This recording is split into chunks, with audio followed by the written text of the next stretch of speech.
Hello there, welcome back to the channel. In this video I'm going to be talking about the DJI CrystalSky monitors. Now I'm going to be answering some questions that I've received via the YouTube and via the internet, and I just wanted to talk about some specific things. Now this is the third video I've done on the CrystalSky monitors. If you're interested in having a look at some of the features, the hardware and some of the software features, please go and have a look at my other videos where I go into the device itself in greater detail. So to get started, question number one. What devices can you use the CrystalSky monitor with? So what DJI products? Okay, you can use it with basically any DJI product that uses DJI Go or DJI Go 4. So that's the Mavic, the Spark, any of the products that use the DJI Go app, CrystalSky is compatible with. It has 3 apps installed. So the first is DJI Go.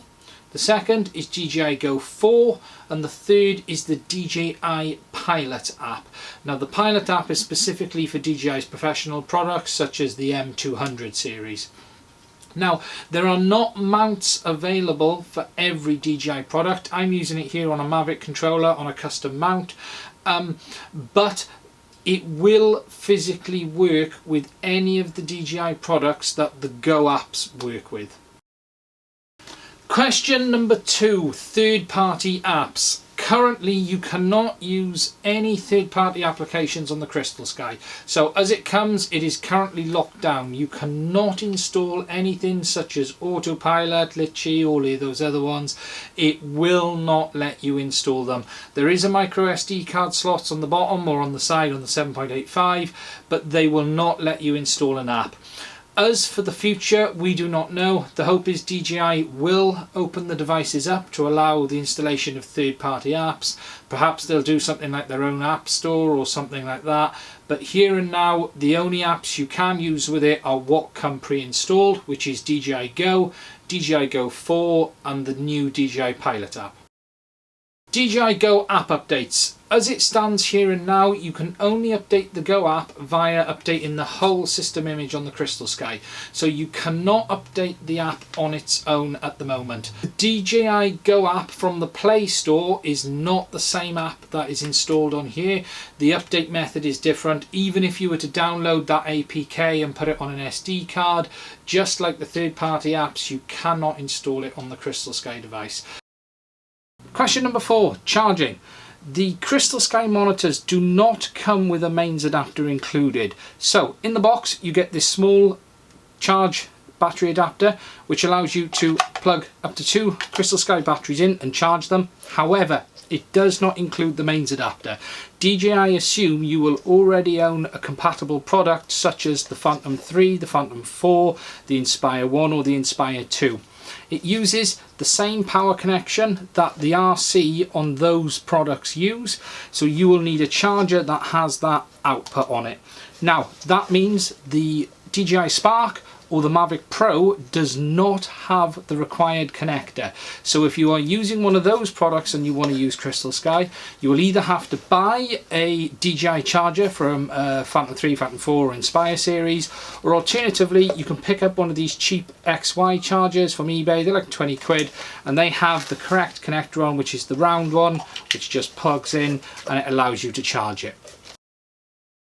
Question number 5. Goggles. You can use CrystalSky with any goggles that have a HDMI input. So goggles like the Fat Shark V3s, which I have, the Headplay HDs, which I have here, any set of goggles that will accept a HDMI input of 720p or 1080p, you can use CrystalSky in.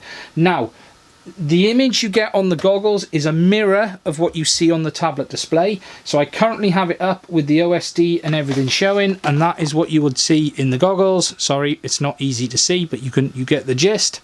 However, if you swipe up on DJI Go, it takes away the whole OSD and all you're left with then is a battery indicator in the corner, and that is also mirrored in the goggles as well, so you lose the whole OSD.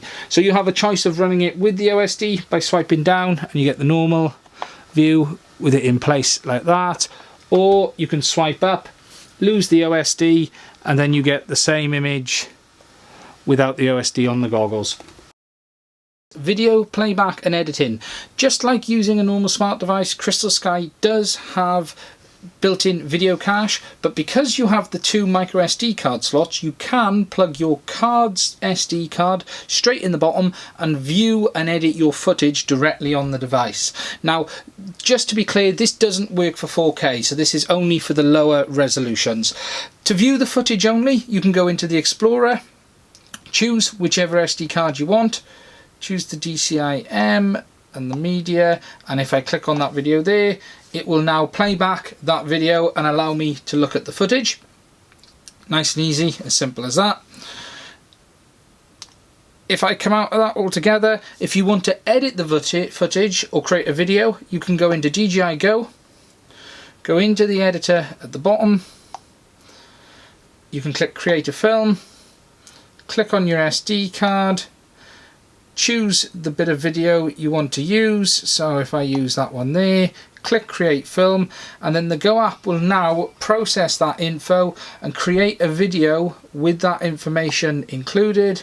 It's doing the editing, and then I can play back the video that is just created there, and you can do all of the editing on the device and everything just like you can on the normal DJI Go. Okay, the next question was about connecting to your controller. The CrystalSky has two inputs. The first is the USB-C port on the bottom here, where I have this cable connected to, which is located in the bottom of the device. And this is also with the DJI adapter for the Phantom 3, the Phantom 4 and the Inspire 1 and 2. There's a whole adapter plate that mounts on the CrystalSky, and that's the port that one uses. You can also use the micro USB port located on the side as well to connect to your controller. So you can use either the USB-C or the micro USB port on the side. Both work exactly the same. In this case, I'm using a short 6-inch USB-C cable to connect from my Mavic controller over to the CrystalSky device. HDMI input. Okay, as standard, the CrystalSky device only has inputs for USB, micro USB, and USB-C. The HDMI port is an output only. However, DJI have stated there will be an adapter that allows you to use both SDI and HDMI input with the CrystalSky monitor. We currently don't have any more information than that, other than that the adapter is coming and there will be some extra features that come along with it. Question number 9, GPS. CrystalSky does have a built-in GPS receiver, so along the top here is the main GPS antenna. This means you can use features such as follow me, and it does allow you to manually update the aircraft's home point via the device itself. However, just like all of the other versions with DJI Go, it will not update the home point automatically. You will have to come into the menu and then hit one of those buttons to either choose the home point at the aircraft's location or the pilot's current location. However, the inbuilt GPS does work, and it works very well, especially with features like follow me. And finally, question number 10, Wi-Fi and map caching. CrystalSky has Wi-Fi just like a normal Wi-Fi iPad, so you can cache the maps at home as you would normally do so. However, there is the option to download offline maps in CrystalSky, so you can go in, click offline maps, and it will give you a list of cities across the world, and you can choose to download the offline maps onto the device. It's worth noting that online maps are not satellite view, so they are only the flat, basic drawn map view. If you want satellite maps out and about, you will still need to cache the maps exactly the same way you did before with normal DJI Go. And finally, that's it for this video. Thank you for watching. Please subscribe to the channel. I hope there's been some information in there that's been able to help you. Thank you very much.